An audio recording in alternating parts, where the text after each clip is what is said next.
Opening up diagonals for the queen and bishop immediately sets a dynamic tone, aiming for rapid development and central influence. Opening the door for the queen and bishop, black concedes a slight central space advantage, setting up a flexible pawn structure. Asserting central space immediately, d4 fights for kingside pawn control. Challenging the center directly, this pawn thrust immediately injects dynamic tension, aiming to disrupt white's development and open lines for counterplay. Securing the d4 pawn while developing a knight towards the center sets the stage for active piece play. Shielding the queenside pawn structure prepares for potential queenside expansion later in the game. Initiating development and preparing to castle kingside while securing the central pawn chain. Challenging the center immediately, black seeks to disrupt white's pawn structure and open lines for piece activity. Reinforcing the d4 pawn creates a robust central pawn structure, preparing for queenside expansion. Developing the knight here fights for central influence and prepares for kingside castling, a solid response to white's aggressive pawn setup. Exchanging pawns here simplifies the position, immediately opening the d-file and potentially freeing black's light-squared bishop. White sacrifices a central pawn for an initiative, aiming to exploit the slightly underdeveloped nature of black's queenside. This exchange forces black to consider how to recapture and whether to maintain the pawn tension or embrace the open lines. Embracing the open center, this recapture reestablishes equilibrium while allowing black's pieces more freedom to develop into the newly opened central lines, potentially leading to dynamic play. Securing the king against any immediate fireworks allows white to consolidate their central pawn structure, preparing for a measured development of their remaining pieces towards the fight for the d-file. Suddenly, black challenges white's central pawn structure, aiming to disrupt white's comfortable development by pushing the queenside pawn. This aggressive advance seizes space on the queenside, forcing the bishop back and creating potential weaknesses on white's kingside should the pawn advance further, though it does leave the d5 pawn a bit isolated. A forceful initiative on the kingside, forcing the black king to a less secure square while simultaneously opening lines for the rook.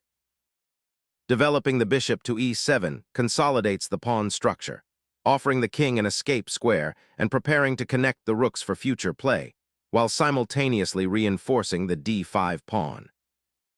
Recapturing the bishop to f1 clarifies white's structural intent, a subtle retreat aiming to reinforce the d4 pawn and prepare for potential central pawn advances without immediate tactical fireworks, prioritizing long-term piece harmony over immediate pressure. Securing the monarch into shelter is a prudent, defensive priority, establishing a safe harbor for your king amidst the developing skirmishes and preparing for future maneuvers across the board. Unleashing a knight to the central outpost, white immediately challenges black's pawn structure and eyes the vulnerable king's defenses.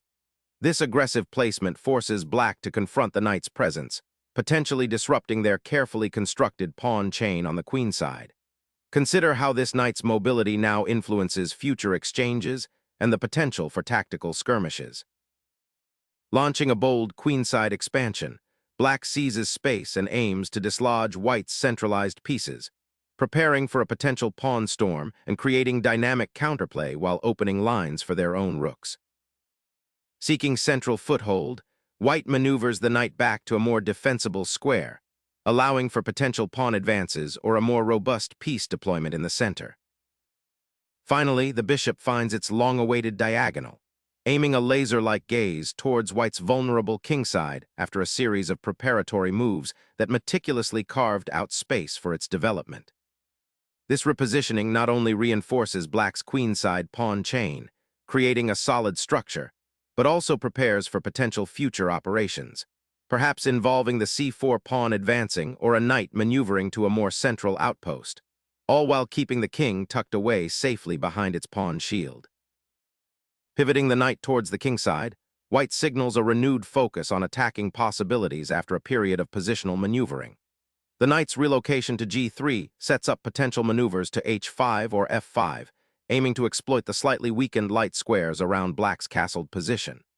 This shift suggests white is transitioning from absorbing pressure to generating their own threats, a subtle yet significant change in the game's dynamic. A bold attempt to reclaim central space and activate the rook, but it potentially overextends black's queenside pawns, creating structural weaknesses that white's knights can later exploit. Pivoting the knight to f5 aims to disrupt black's pawn structure and potentially target the kingside, though it sacrifices some immediate pressure on the queenside. Reclaiming the bishop's diagonal offers a more harmonious setup, but it surrenders valuable central space and allows white's pieces to become even more dominant. This retreat signals a passive approach, hoping for defensive solidity rather than proactive counterplay. White is aiming to disrupt black's queenside pawn chain and open lines for attack. The bishop's departure from the kingside signals a shift in white's focus towards controlling key central squares and potentially preparing a pawn break. This repositioning also frees up the d-file for potential rook activity later on. Finally, black develops the knight to its natural square, initiating a more dynamic counterplay on the queenside and preparing to challenge white's central pawn structure. White's queen now occupies a potent central post, eyeing the kingside and creating potential battery possibilities with the bishop on f1, while simultaneously reinforcing the knight on e5, which has been a thorn in black's side. The rook embarks on a journey, a bit of a sidestep, aiming to reinforce the queenside pawn structure and perhaps find a more active post, though it does leave the e-file slightly less defended for the moment. Still, it's a solid, if unhurried, preparatory maneuver, eyeing potential future advances or retreats depending on how white responds, a testament to black's patient development. The knight's sacrifice, though seemingly a material concession, aims to shatter black's pawn chain and open critical lines for white's rook and queen, creating immediate attacking chances. Black reclaims the pawn, immediately reinstating a balanced material situation while simultaneously developing the queen to a more active square, poised to support the kingside advance and challenge white's central influence. Unleashing a knight's surprise, white aims to exploit a momentary lapse in black's defensive structure, forcing a critical decision around the exposed black king. A calculated retreat, prioritizing safety over the immediate material exchange, recognizing the potential for a decisive knight fork if the king remained on g8, effectively consolidating the defensive structure by bringing the king to a more sheltered square. Sacrificing the exchange dramatically simplifies the position, potentially leading to a swift endgame where white aims to exploit black's compromised queenside pawn structure and the exposed nature of the king. Reclaiming the pawn opens the f-file for your rook, a potentially powerful asset in the coming battle, and crucially alleviates the immediate threat to your king's safety by removing the knight. Suddenly, white simplifies into a position where black's doubled pawns on the f-file become a lasting structural weakness. Embracing the challenge of a shattered kingside pawn structure, black accepts the immediate positional concession, prioritizing the opening of the g-file for potential counterplay rather than maintaining defensive integrity. This choice signals an aggressive intent, accepting significant weaknesses around the monarch in exchange for dynamic possibilities. Unleashing a decisive check, this queen's sacrifice initiates a brutal mating attack, exploiting the exposed black monarch and the compromised pawn structure, forcing the king into a perilous, open square and paving the way for a swift checkmate. The queen's repositioning now seeks to consolidate the pawn structure, but it leaves the king more exposed to the enemy bishop aiming down the long diagonal, a subtle but potent threat waiting to be exploited. A daring sortie, sacrificing a knight to expose the black monarch to a withering artillery barrage. The pawn structure around black's king is now a shambles, leaving it dangerously vulnerable to further attacks along the open diagonals and files. The black king, now tragically exposed on the 8th rank, is staring directly into the barrel of white's newly liberated bishop, a perilous situation stemming from the aggressive exchange that cleared the way. A decisive king hunt culminates, trading down into a material advantage with a clear path to victory. The black monarch, desperately exposed on its own territory, faces an inevitable end as the white queen orchestrates the final blow, leaving the once solid pawn shield in ruins and the king utterly defenseless against the impending checkmate. The king's desperate flight into the open squares leaves black's monarch exposed to the full might of white's remaining pieces. The immediate consequence is the loss of crucial pawn structure and a severely compromised defensive setup. This knight's repositioning aims to exploit the exposed black king, potentially leading to a swift attack by forcing trades and opening lines towards the monarch's sanctuary. The king's safety is paramount. Accepting this exchange, though seemingly passive, neutralizes a dangerous attacking knight and opens lines for your remaining pieces to develop a defense. Clearing the d-file with this pawn advance not only opens a direct avenue for the white rook, but also establishes a dominant central pawn presence, aiming to restrict black's remaining pieces and prepare for a potential kingside invasion. Black gambits a pawn to open a diagonal and gain tempo, aiming to activate the remaining pieces before white can consolidate their material advantage and centralize their knight. Securing the d-file offers white immediate access to a critical open highway, preparing to potentially contest control with black's rook and putting pressure on the central pawn structure. Securing the d-file for counterplay, this maneuver aims to activate the rook and challenge white's central pawn structure, potentially opening lines for future pressure or creating a pawn majority on the queen side. Seizing the open c-file offers white a crucial avenue for piece activity, potentially pressuring black's queenside pawn structure and demanding a response that might compromise black's already slightly awkward piece placement. Pushing the pawn forward immediately creates a complex pawn structure and asserts an assertive central presence, aiming to dislodge white's knight and potentially open lines for black's remaining pieces. Pushing this pawn opens a vital diagonal for your bishop and aims to create a passed pawn, but it also weakens the kingside pawn structure, a potential target for black's remaining pieces. Pushing the queenside pawn adds a touch of impertinence to the position, aiming to seize some breathing room against white's established central presence and menacing knight on e5. Consolidating the king's safety is paramount. Tucking it behind the pawns on the kingside, specifically to f2, offers protection from any immediate diagonal threats and prepares for potential kingside pawn pushes later. Securing the monarch and preparing for the inevitable exchange of major pieces across the open d-file marks a significant consolidation effort. This maneuver aims to activate the king, preparing it to participate in the ensuing skirmishes and potentially shore up weaknesses in white's pawn structure. Re-establishing a central pawn presence and preparing to challenge the open d-file offers a robust response. Building a sturdy pawn chain along the kingside begins now, aiming to solidify the monarch's safety while simultaneously creating a defensive barrier against any potential breakthroughs from black's rooks. Developing the kingside pawn structure with a direct advance on h5 aims to create space and potential counterplay, but it also loosens the pawn shield around the king, inviting further challenges from white's centralized pieces. Initiating the queenside expansion to contest control of the central squares and potentially liberate the b-pawn. Unleashing a pawn storm on the kingside, black seeks to disrupt white's king's safety, aiming to open lines for their remaining pieces through aggressive, albeit potentially risky, pawn advancements. Opening up the kingside to relieve pawn pressure, this move, g4, might appear to be a desperate attempt to create counterplay. However, by sacrificing that central pawn, white is attempting to ignite activity on the queenside and draw black's pieces away from the center. The hope is to create weaknesses in black's pawn structure and potentially open lines for white's remaining pieces. This gambit, while risky, aims to disrupt black's well-coordinated position and introduce tactical complications.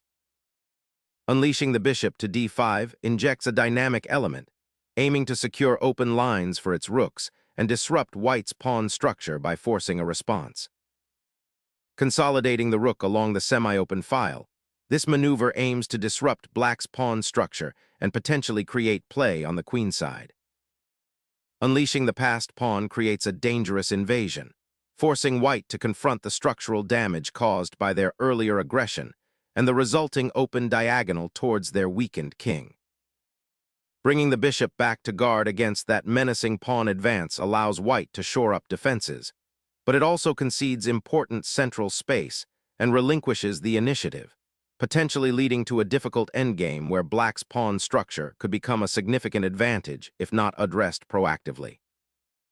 This capture disrupts the pawn structure, creating a passed pawn on the d-file, but also potentially opening lines for white's rook and bishop. Embracing the open files, this capture rectifies the pawn structure, creating an immediate threat on the kingside and simplifying into a more manageable endgame where your rooks can finally become active. Pushing the pawn to a4 now opens up the queenside, threatening to create a passed pawn and disrupt white's structure. Exploiting the exposed king's diagonal, c4 aggressively challenges black's central pawn mass, aiming to disrupt its defensive structure and potentially open lines for white's rooks. Unlocking a passed pawn's potential often involves strategic pawn sacrifices, and here, black liberates their central passed pawn, hoping to create critical threats. While it opens lines for white's rook, the immediate goal is to advance this powerful pawn further, disrupting white's pawn structure and potentially forcing concessions. This gambit aims to transform a positional disadvantage into active counterplay, a classic endgame theme of trading material for initiative. The hope is that the pawn's advance will draw white's pieces out of position, allowing black's remaining pieces to gain influence. Opening up the b-file is paramount here. Your doubled pawns are a concern, but forcing open lines to black's king is the priority. The bishop seeks better pastures, aiming to escape the pawn chain's confinement and potentially target white's awkwardly placed pawns on the queenside. The bishop's return to d1 finally attempts to shore up the queenside pawns, a defensive posture born from the tactical skirmishes that dissolved white's earlier attack. A decisive attempt to inject life into the queenside. By pushing the pawn, black aims to disrupt white's pawn chain and create counterplay before the bishop pair's potential dominance materializes. A decisive swing to open the file, aiming to exploit the exposed black king and potential mating threats down the newly formed avenue. The initiative shifts as black attempts to awaken their dormant rook, aiming to pry open the queenside and challenge white's now exposed king. The white king courageously marches forward, transforming from a vulnerable piece into an active participant in the battle, aiming to support the passed pawn's advance. Unleashing the pawn from its cage transforms the file into a potential expressway for the black monarch's advancing forces. Solidifying the king's position becomes paramount, as the passed pawn on the second rank creates a dangerous threat. Initiating a daring counterattack, this piece surges forward to disrupt white's pawn chain and secure a crucial outpost, aiming to create endgame complications by menacing the weaker pawn. Finally, the bishop emerges from its passive post, aiming to contest the open diagonal and potentially disrupt black's pawn structure.